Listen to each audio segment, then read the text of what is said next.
In this video, I'd like to talk about how to stop absorbing negative energy from people.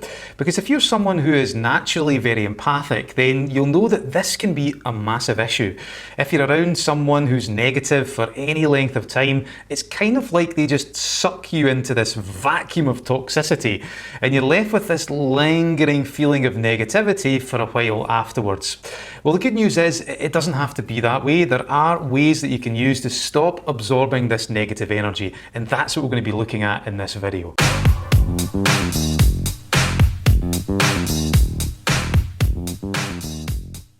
Hi, I'm Stephen Burns from Mind School, and I've been a practicing therapist, coach and trainer for around about 22 years. And in this video, I want to talk about how to stop absorbing negative energy from people. Because hey, we've all been there. We all have to interact and communicate and speak to people who are maybe less than positive, or perhaps they're in a not so good place themselves. Maybe you wake up in the morning, you're feeling nice and happy, and then you go into work and you meet that person who's just so cynical and so negative, and they're like, friggin' life sucks. And it's kind of like there's some sort of like emotional hoover. They kind of suck all of the positivity out of the room, and you're left with this lingering feeling of, just kind of negativity that takes a bit of time to go away. Or maybe you're around someone who's really angry, and then you find yourself getting angry even though you were calm and happy beforehand. You're like, what is going on there? As a therapist, this is something that I have to continually keep in check.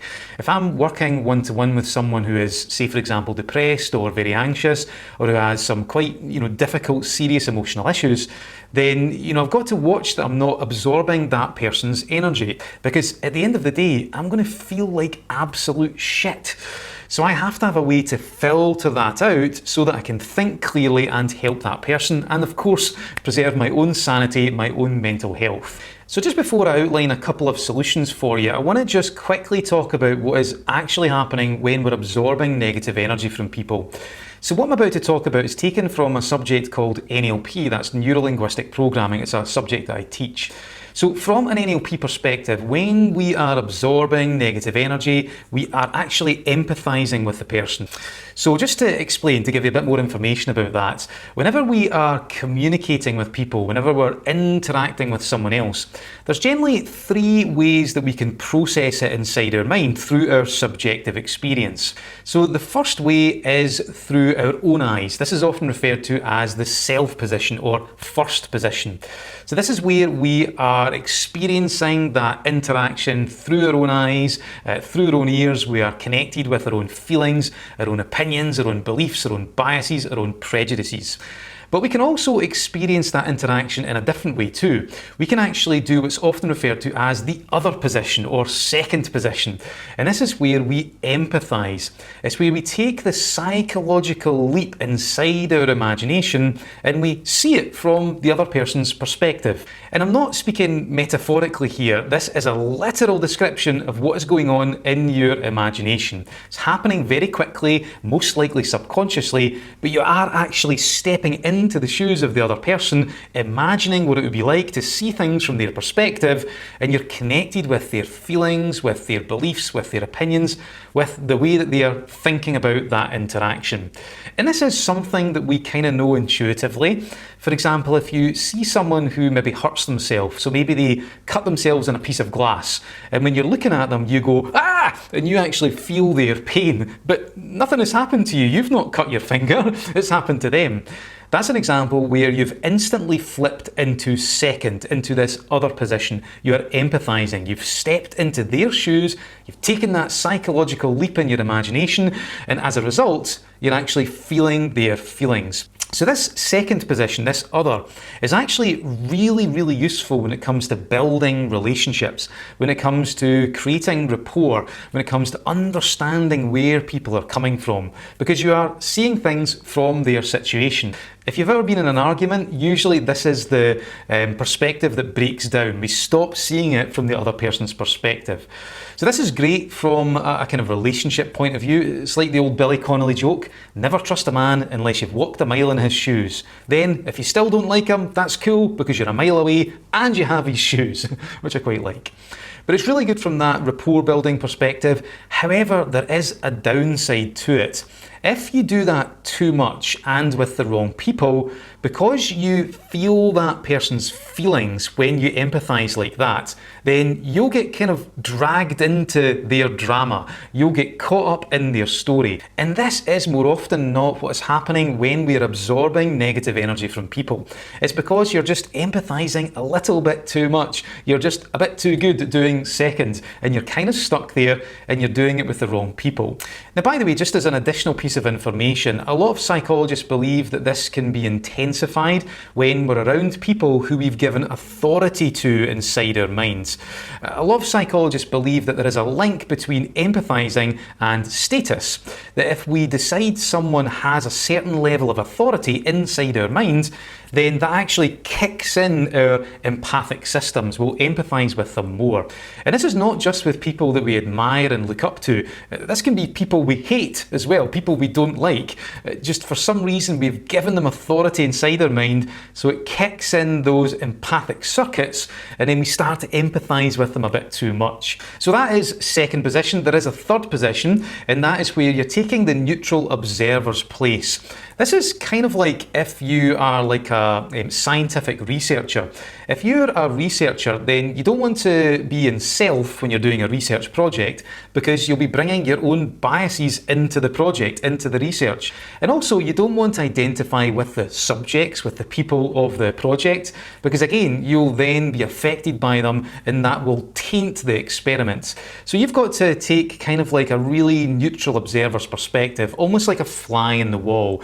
You have to, get rid of the emotion and just look on from that much more cold and researchers-like perspective. That's why it's called the kind of neutral observer's place. So that's a bit about what is going on when we're absorbing negative energy from people. So how do you solve this? Well, I think the first thing you want to do is you want to be aware of what's going on for you. So the next time you are talking with someone who is a bit negative and you're absorbing their energy, then just become aware of what is going on inside your mind, because there's a very good chance that you've taken that psychological leap inside your imagination, you've stepped into their shoes, and you are identifying with them. And sometimes just becoming aware that that's happening is enough to get you a little bit of distance, to kind of almost like remove yourself from them. What you can also do is you can remind yourself what you think and feel about the situation you're experiencing. Remind yourself of your own beliefs, of how you think and how you feel about what's going on. Because if you do this, this then forces you to go into self, to get back into you, back into your own skin. Remind yourself of what you think and what you believe. And when you do this, you stop doing second. However, even doing those things sometimes isn't enough, especially if you're someone who is naturally very empathic and you just do this, without even really thinking.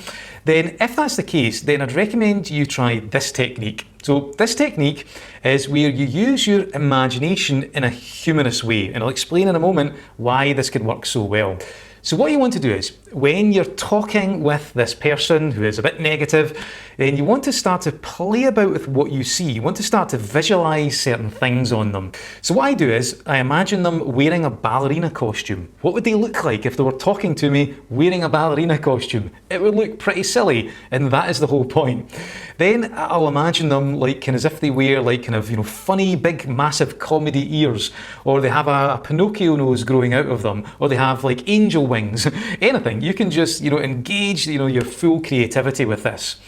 And the key thing when you're doing this is you want to get to the stage where you start to feel like you can laugh about it on the inside. Now, don't do it on the outside. Don't laugh at the person. Don't be disrespectful. But you want to get to the stage where you start to feel like you're laughing on the inside. And honestly, this is so simple and it works so well. And there's actually two reasons why this works.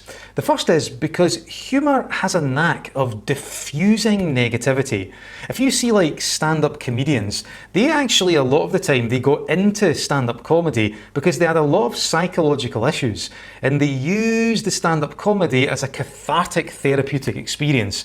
Because they got to see their problems, they made light of their problems, they joked about them. So they saw them through the comedy lens, and that diffused the negativity. It made them feel better about it. So comedy, humour, has an amazing ability just to neutralise, to stop negativity in its tracks. So by doing this, by visualising those things on the negative person, then it just Honestly, it's incredible. It's like magic. It just diffuses the tension, the negativity almost immediately. And the second reason is to do with this link I mentioned earlier on between empathizing and status. If you recall, if we assign a certain level of authority to someone inside our minds, then that kind of kicks in our empathic processes. So actually by visualizing things on them that make them look silly, then you're actually lowering their status inside your mind and you're halting those empathic processes. I like to call this the jester effect. You know, like in medieval times, the jester was the one who was a fool. He was dressed silly and he had all kind of bells and whistles and he did ridiculously stupid things and he just took the piss out of everyone. And people laughed at him, they found him funny, but they didn't really kind of take what he said seriously because he was silly, he was a jester. It's kind of like the same thing.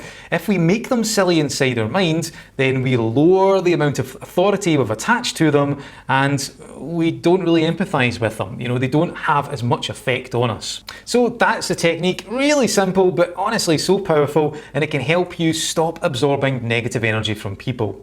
So hopefully you enjoyed this video. Let me know what you think. Give it a go. Like I said, you don't want to be laughing at people on the outside. This is not about being disrespectful, but you do want to have a wee laugh on the inside. Hey, what you do with your imagination is up to you. So that's all for me for this video. Have an amazing day and don't forget to like and subscribe to the channel. See you later on.